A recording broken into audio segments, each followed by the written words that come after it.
बिस्मिल्लाहिर्रहमानिर्रहीम। अस्सलाम वालेकुम दोस्तों, कैसे हो आप लोग? उम्मीद करती हूँ सब खैरियत से होंगे और अल्हम्दुलिल्लाह मैं भी यहाँ पे ठीक हूँ। तो मैं अपने हाल चाल आप लोगों को बताती रहती हूँ, आप लोग मेरे ब्लॉग देख ही लेते हो, तो बस इसीलिए। और लेकिन आप लोगों के हाल चाल का मुझे नहीं मालूम होता है, तो आप लोग भी मुझे बता दीजिए कीजिए कि आप लोग कैसे हैं।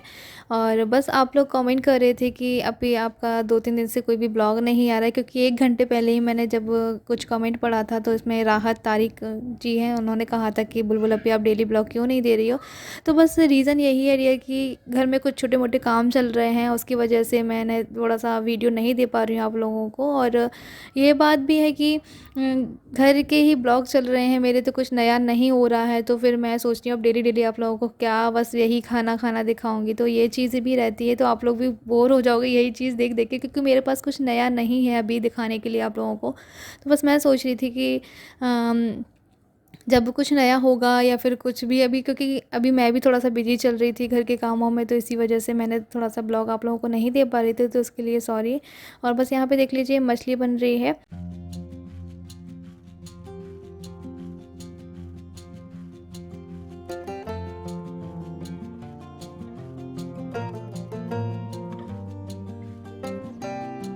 तो मछली जो है ना एकदम हल्की सी ही फ्राई करनी पड़ती है, क्योंकि ना मछली अगर हम ज़्यादा फ्राई कर लेंगे तो मछली इतनी जल्दी पक जाती है ना कि आलू जो बनते हैं ना, आलू से भी जल्दी पक जाती है मछली, तो इसलिए ज़्यादा टाइम तक इसको फ्राई नहीं करना होता है और बहुत जल्दी इसका जो सालन है वो भी बन जाता है। तो इसलिए मैं हल्का सा ही फ्राई कर रही हूँ ताकि इसका जो स्मेल है ना वो अच्छे से चला जाए। और मैंने एक इन्फॉर्मेशन वीडियो बनाई है आप लोगों के लिए, तो उसको पूरा वॉच कीजिएगा, क्योंकि ये आप लोगों के लिए शायद यूज़फुल हो। और तो बस वीडियो को पूरा देखना। हे गाइस, कैसे हैं आप लोग? तो एक बात मैं पूछना चाहती हूँ आप लोगों से, क्या आप लोग वर्कआउट कर रहे हैं, अपना वेट लॉस कर रहे हैं? तो उसके लिए एक चीज़ मैं आप लोगों को बताऊँ कि आपका जो वेट लॉस आप कर रहे हैं, तो उसके लिए हमारे शरीर का अंदर से क्लीन होना भी बहुत ज़्यादा ज़रूरी होता है ना? तो जब तक हमारा शरीर के अंदर से जो गंदगी है वो अगर साफ नहीं होगी तब तक कोई मज़ा नहीं है, क्योंकि अंदर से ही सारी बीमारियां पैदा होती हैं। तो मैं बात कर रही थी हमारे शरीर के अंदर जो टॉक्सिन्स हैं वो बहुत ज़्यादा हार्मफुल होते हैं हमारे शरीर के लिए, और साथ ही साथ में हमारी जो बॉडी होती है ना, उस जो मेटाबॉलिज्म होता है उसको बहुत ज़्यादा स्लो कर देता है। तो अगर ऐसा है तो मैं आप लोगों को एक चीज़ बताना चाहूँगी, अगर आपको यूज़फुल लगे तो मैं बात कर रही थी वाओ लाइफ साइंस की बॉडी क्लींस कैप्सूल के बारे में। क्योंकि ये कैप्सूल जब हम अपना वेट लॉस करते हैं तो उस टाइम पे लेना ये बहुत ज़्यादा ज़रूरी हो जाता है। और ये जो कैप्सूल है ना, हमारी बॉडी के अंदर जो कोलोन है उसको क्लीन करने में हमें सपोर्ट करता है, हेल्प करता है। स्टमक के अंदर जो हमारा गट होता है उसको डिटॉक्सिफाइन करने में हेल्प करता है। और जब हम वेट लॉस कर रहे हैं तो वेट लॉस में ये हेल्प करता है कैप्सूल। और हमारे डाइजेस्टिव सिस्टम को ठीक करने में हेल्प करता है। तो इसी के बारे में ये सारी जानकारी यहाँ पे दी हुई है कि ये किन किन चीज़ों में काम करते हैं ये कैप्सूल। तो मैं आप लोगों को एक बार पढ़ के सुना देती हूँ कि ये किन किन चीज़ों में काम करता है। तो ये हेल्प प्लस अवे गट टॉक्सिन्स, और सेकंड पॉइंट लगा यहाँ पे सपोर्ट इन इम्प्रूविंग मेटाबॉलिज्म, यानी कि हमारे मेटाबॉलिज्म को ठीक करता है, इम्प्रूव करता है उसको। और हेल्प करता है हमारी इम्प्रूव डाइजेशन में, डाइजेशन को इम्प्रूव करता है। हेल्प करता है रिड्यूस लेथर्जी एंड फैटिग्यू। तो this is the formula with herbal and thermogenic ingredient. और पता है एक बात मैं आप लोगों को बताऊं कि ये ना सबसे अच्छी बात मुझे इसकी ये लगती है कि अगर हम इसको लेना चाहते हैं तो हर एक व्यक्ति इसको ले सकता है, क्योंकि ये 100% वेजिटेरियन है, ग्लूटेन फ्री है 100%। और सबसे अच्छी बात इसके जो इंग्रेडिएंट है ना वो भी बहुत ज़्यादा अच्छे हैं। तो इसके जो इंग्रेडिएंट है वो हैं एम्बिलिका, टर्मिनालिया चेबुला, एलोफेरॉक्स एक्सट्रैक्ट। तो ये सारे इसके इंग्रेडिएंट हैं। और तो सबसे अच्छी बात मुझे ये लगती है कि ये डर्माटोलॉजिकली टेस्टेड है सबसे पहले। तो दूसरी बात यह है कि इसके प्रोडक्ट के ऊपर क्यूआर कोड दिया हुआ है, जिससे आप इसकी ऑथेंसिटी को चेक कर सकते हैं, इसके प्रोडक्ट के बारे में जानकारी ले सकते हैं वाव की वेबसाइट पे जाके। ठीक है, आप एक बॉटल में 60 कैप्सूल आते हैं जिसे आपको पर डे लेना होता है, मतलब एक दिन में एक कैप्सूल आपको ज़रूर लेना है आप। और इसको लेना किस तरह से, जब आप अपना मील ले रहे हैं उसके आधे घंटे पहले आपको ये लेना है कैप्सूल। ठीक है, तो जब भी आप मतलब जब भी आपको टाइम मिले, जब सुबह हो या दोपहर हो या शाम हो, कभी भी आप इसको इसके एक कैप्सूल को ले सकते हैं। और इसको मैं बताऊं, इसको कोई भी व्यक्ति ले सकता है, चाहे वो गर्ल हो या फिर बॉय हो, कोई भी ले सकता है, लेकिन उसकी एज 18 से ऊपर ही होनी चाहिए, क्योंकि देखो 18 साल से ऊपर होते हैं तो ये सारी चीज़ें लेना ठीक रहता है। और अगर आप ले रहे हैं तो फिजिशियन से कंसल्ट ज़रूर से कर लें, है ना। और 750 mg का एक कैप्सूल होता है जिसे आपको पर डे लेना होता है। अगर आप लोगों को लगता है कि आपके लिए यूज़फुल है तो इसका परचेस लिंक मैंने डिस्क्रिप्शन बॉक्स में दिया हुआ है, जल्दी से जाकर के आप इसको परचेस कर सकते हैं। तो ये तो रही हमारी हेल्थ से रिलेटेड बातें। तो मैं बना रही थी मछली। हाँ, मछली पता है महीने में 1-2 बार तो खानी ही चाहिए, क्योंकि मछली में ओमेगा 3 होता है, वो हमारे लिए बहुत ही ज़्यादा अच्छा होता है। तो आप 1 बार 2 बार मतलब महीने में 1-2 बार तो खा ही सकते हैं इसको। और अब आप बोलेंगे कि इतना ऑयल मैं बना रही हूँ तो ये कैसा हेल्दी फूड है, तो ये चीज़ मैं आप लोगों को बताऊँ कि आप इसको ऑयल में ही नहीं, आप इसको किसी भी चीज़ में बना सकते हैं। और दूसरी बात ये है कि इसको अगर आप ऑयल में नहीं बनाना चाहते हैं, इसका सालन नहीं बनाना चाहते हैं, तो आप इसको रोस्ट करके भी खा सकते हैं, बॉईल करके भी खा सकते हैं, किसी भी तरह से खा सकते हैं, क्योंकि ये बहुत ज़्यादा हेल्दी होती है। तो बस यहाँ पे हम बना रहे हैं मछली, और बस देखो मसाला अच्छे से भुन गया, कितने अच्छे से इसमें तरी आ गई है। और उसके बाद मैं यहाँ पे मछली के पीसेस जो मैंने फ्राई करके रखे थे वो डाल दिए हैं, और बस खाना बन चुका है। और साथ में ही अभी यहाँ पे रोटियाँ भी सेक देती हूँ, तो दोनों ही काम मेरे साथ साथ में हो जाएंगे। और ये गए हैं प्लम्बर को बुलाने के लिए, तो हमारे जो नल वगैरह लीकेज हो रहे हैं ना, तो उनको हमें ठीक करवाना है। ऐसे ही छोटे छोटे काम लगे हुए हैं घर में, तो उसकी वजह से ही मैं वीडियो नहीं दे पा रही थी बस, और कोई बात नहीं थी।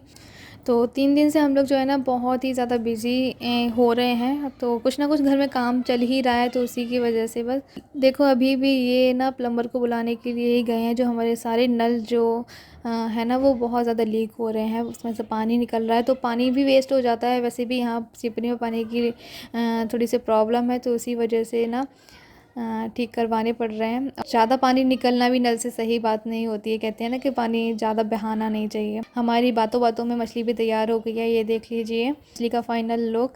इसकी रेसिपी मैंने आप लोगों को नहीं दी है, क्योंकि ये चीज़ आप लोग पहले भी देख चुके हो, है ना, तो बस इसलिए। और यहाँ पे देख लीजिए अभी मैं खाना बन चुका है, तो गैस को साफ़ कर देती हूँ।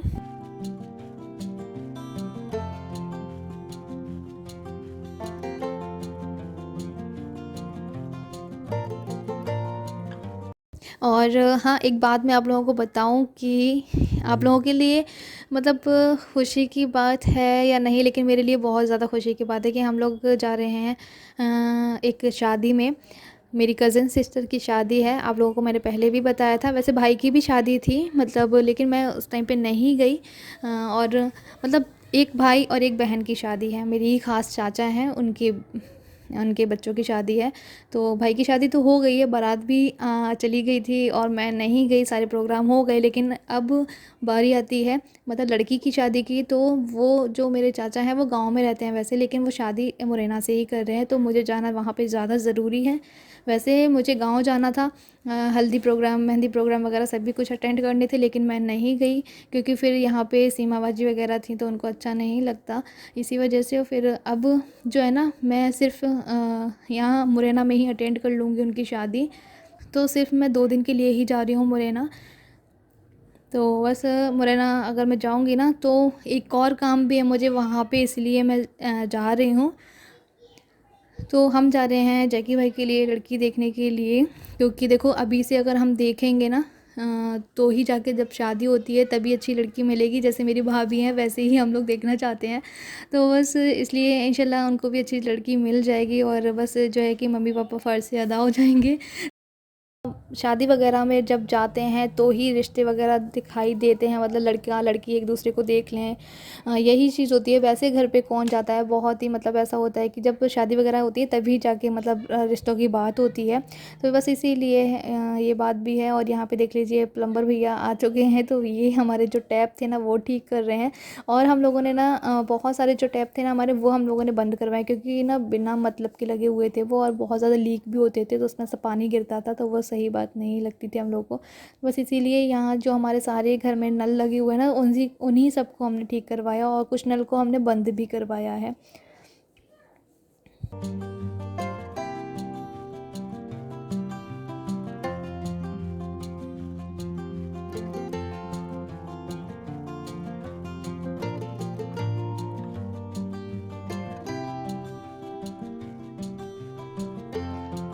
तो बस इन भैया का भी सारे काम हो गए हैं, नल वगैरह उन्होंने ठीक कर दिए हैं। अब हमारे नल एकदम ठीक हो गए हैं। बस यही छोटे-छोटे से काम थे हमारे घर में जो हमारे लिए बहुत ज़्यादा ज़रूरी हो रहे थे, और इन चीज़ का करवाना भी बहुत ज़्यादा ज़रूरी हो गया था हमारे लिए। और बस यहाँ पे अभी खाना-पीना सब कुछ काम हो चुका है मेरा, तो मैं आ गई थी ऊपर छत पे। और पापा जी के कुछ कपड़े रखे हुए थे, बेडशीट वगैरह उनके कपड़े हैं, तो बस मैंने मशीन में लगा दिए हैं, तो वो भी धुल जाएँगे। और यहाँ पे अब मैं लगाऊंगी झाड़ू, क्योंकि बहुत ज़्यादा मिट्टी मिट्टी हो गई है ऊपर छत पे। क्योंकि अगर एक दो दिन झाड़ू ना लगाओ ना तो ही बहुत गंदा हो जाता है, तो बस इसलिए बार बार से लगानी पड़ती है। और वैसे मैंने नहा लिया था, मुझे नहीं लगाना था, लेकिन मैं बताऊँ मेरी आदत सी ऐसी हो गई है कि अगर मुझे कोई भी चीज़ अगर दिखती है ना, तो फिर मुझे लगता है ना ये चीज़ साफ़ कर देनी चाहिए। हालांकि मैं नहा करके आई थी, फिर मैंने सोचा कि अभी नहीं, सुबह लगा लूँगी करके। फिर नहीं, फिर मेरा मन नहीं माना कि नहीं चलो अभी ही लगा लेते हैं। और बस यहाँ पे देखो अभी झाड़ू लगाना भी शुरू कर दिया। शाम का ही टाइम है, तो हम लोग छत पे ही आए हुए थे। सानिया खेल रही है और मैं यहाँ पे काम कर रही हूँ अपना।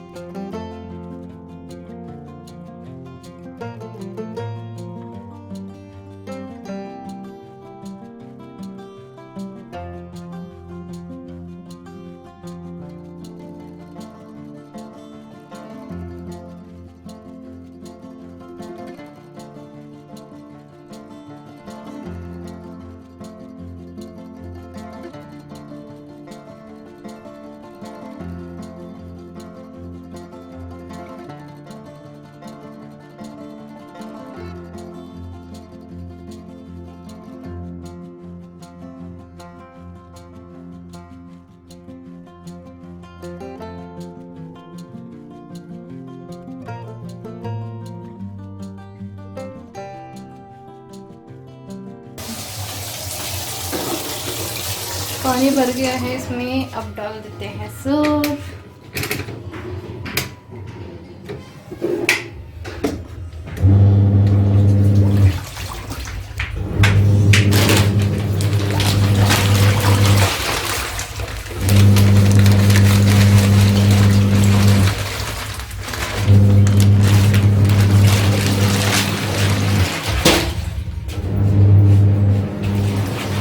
बस इसको घूमने देते हैं अब।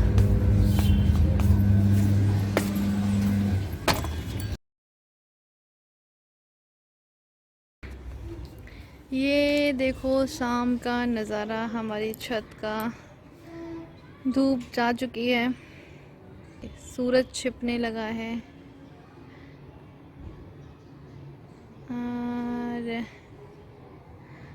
बस ये बहुत ज़्यादा खूबसूरत सा नज़ारा। यहाँ पे सानिया अप्पी कर रहे हैं साइकिलिंग। तो यहाँ पे देख लीजिए, ये कुछ पिक्चर्स हैं जो कि हम लोग शाम को बैठकर बाजी और मैं बड़ी टीवी पर बैठ कर के देख रहे थे। तो ये जो मोमेंट था ना, वो बहुत ही अच्छा वाला मोमेंट था, और बस मुझे बहुत ज़्यादा अच्छा लगा। सीमा बाजी बोल रही थी यहाँ की जो होटल है वो कितना ज़्यादा अच्छा बना हुआ है, और इसके जो पिक्चर्स वगैरह लगे हुए हैं, इसका जो डेकोरेशन है बहुत अच्छा था। लेकिन मुझे ना हम लोग सोच रहे हैं कि सीमा बाजी को डिनर के लिए लेकर के जाएं, तो बस इंशाल्लाह हम लोग लेकर के जाएंगे उनको भी। और हम लोग वैसे मुझे बताऊँ एक बात, ये होटल तो बहुत ज़्यादा अच्छा था, लेकिन यहाँ का खाना मुझे पसंद नहीं आया ज़्यादा।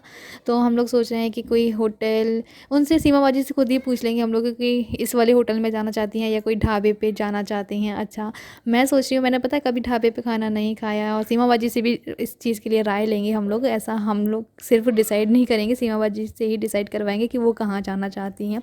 तो ये देख लीजिए हमारे पिक्चर्स जो कि बहुत ही अच्छे आए थे सच में, और होटल बहुत अच्छा था, लेकिन खाना मुझे कुछ ज़्यादा ख़ास नहीं लगा। तो मेरा मन हुआ तो मैंने आप लोगों के साथ में पिक्चर्स शेयर कर दिए हैं। तो फिर चलिए, फिर इस ब्लॉग का एंड मैं यहीं कर देती हूँ। अल्लाह हाफ़िज़, अपना ख्याल रखिए, दुआ में ज़रूर से याद रखें।